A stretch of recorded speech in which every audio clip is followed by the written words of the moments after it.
The international break is finally here. Woo!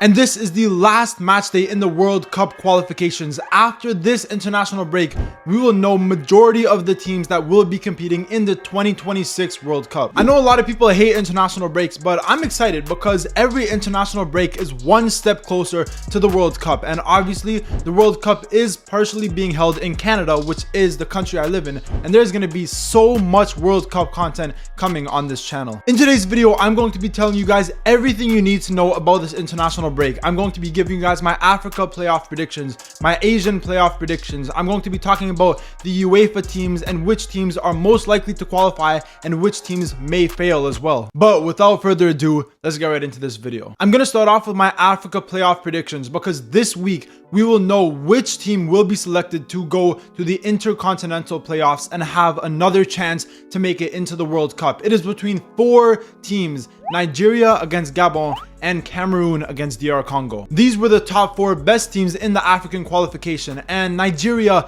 just got in there ahead of Burkina Faso, which I think was a little bit scandalous, but I do think Nigeria has to be in this World Cup. I think their team is too good to miss out. Now, both of these semi-final matches and the final to see who will advance to the Intercontinental Playoffs will be played in Morocco, so there is no home advantage. Starting off with Nigeria against Gabon. Gabon were the best second place team in the qualifiers, when Nigeria, on the other hand, barely even made it in. Honestly, Nigeria had a horrible World Cup qualifiers. They didn't even win half of their games. In 10 games played, they only won 4 games, they got 5 draws, and they got 1 loss as well. Now, traditionally, Nigeria are a better team than Gabon, and as a squad, I do think they have better players.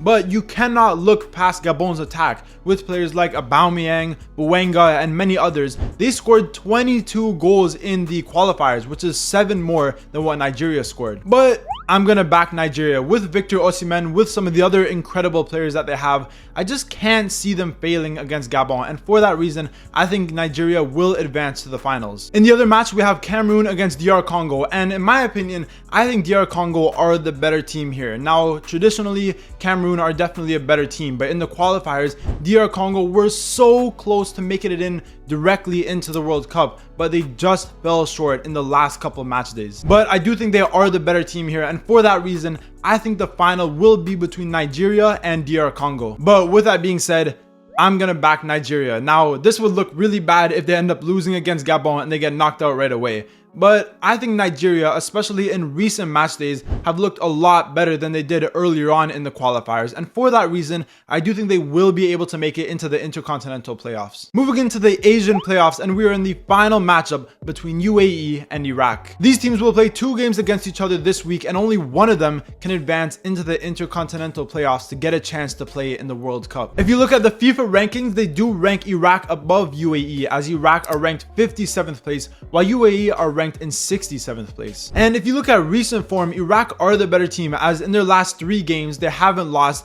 and they've gotten good wins against both Jordan and Indonesia, and a very good draw against Saudi Arabia, who are a pretty good team in the Asian qualifiers. With that being said, I think this is going to be a very close matchup, but I'm gonna back Iraq to make it into the Intercontinental Playoffs. Now, the Intercontinental Playoffs won't be played until March, but in those playoffs we're going to see 1 team from Asia, 1 team from Africa, 2 teams from the CONCACAF, which is North America, 1 team from South America, and also another team from the Oceania region. Moving into the World Cup qualifiers, now if you look at the different confederations from all around the world, majority of teams have already qualified for the World Cup, but the one confederation that goes to the very last match day is UEFA. The only European team that has already qualified for the World Cup is England, as they set first place in their group, having won every game they played, 18 points on the board, and second place is Albania with only 11 points. So England are the only team that is 100% guaranteed in the World Cup. But if you look at some of the other groups, we see teams like Netherlands, Spain, and Portugal,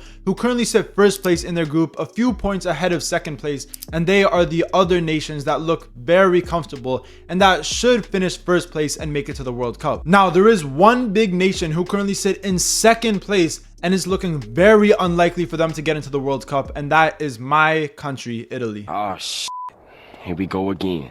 Italy currently sit in second place behind Norway, who sit in first place. Norway have 18 points and Italy have 15 points, as they did lose their game 3-0 when they did face each other. Now Italy have 2 more games to try and get ahead of Norway, one against Moldova and the last game is against Norway. That will be a very important game for Italy. But pretty much Italy's only hope to finish in first place is if Norway either suffer a loss or a draw against Estonia, and then Italy beat Norway in the last match day when they verse each other. Because currently, yes, Norway are only 1 game ahead of Italy, but their goal difference is so far superior. Italy are never going to catch up. Norway have a plus 26 goal difference. They have the biggest goal difference in the whole UEFA qualifiers, while Italy on the other hand only have plus 11. With that being said, Italy need Norway to not win both of their last games, and Italy need to win both of their last games, and that is the only chance where they can qualify in first place.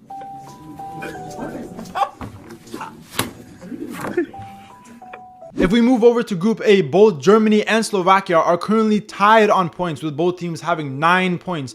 And it will go down to the very last match day, because Slovakia have been surprisingly better than expected. And in the last match day, Germany will be coming up against Slovakia, and this is a must-win game if Germany want to finish in first place. We already saw these teams match up against each other in the first match day, and Slovakia beat Germany 2-0. So Germany need to beat Slovakia if they want to finish in first place. Otherwise, they might be joining Italy in the playoff round. The playoff round is a scary place. That's how Italy failed to make it to the last 2 World Cups, by getting defeated in the playoff round. Moving down the list, if we look at Group B, it looks like Switzerland are the favorites to advance into the World Cup, finishing in first place. But in Group C, it's very tight between both Denmark and Scotland, currently both sitting on 10 points each. If we look at Group D, France currently sit in first place, and they are definitely the favorite to finish in first place and advance to the World Cup. But they did end up getting a draw, so you never know. Ukraine maybe could catch up. If you look at Group H, there's currently a 3-way battle between Austria,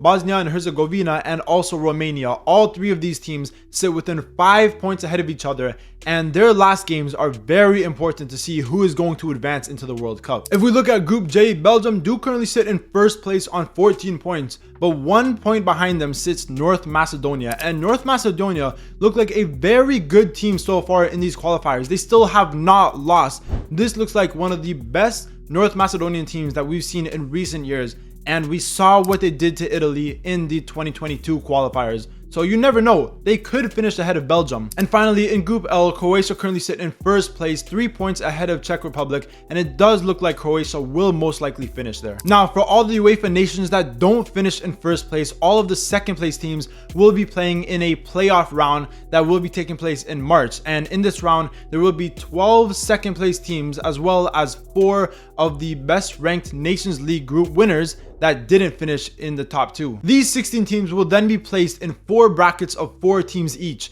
and they will be playing a semi-final match and then a final match, and 1 team from each 4 brackets will be placed into the World Cup. I hope Italy can make it, but we've seen this happen 2 times in a row, and I'm not sure if they're gonna do it. The playoff round is incredibly scary because it is pretty much like a 1-game sudden death. If you lose, you're out, and that's the thing with these knockout stages.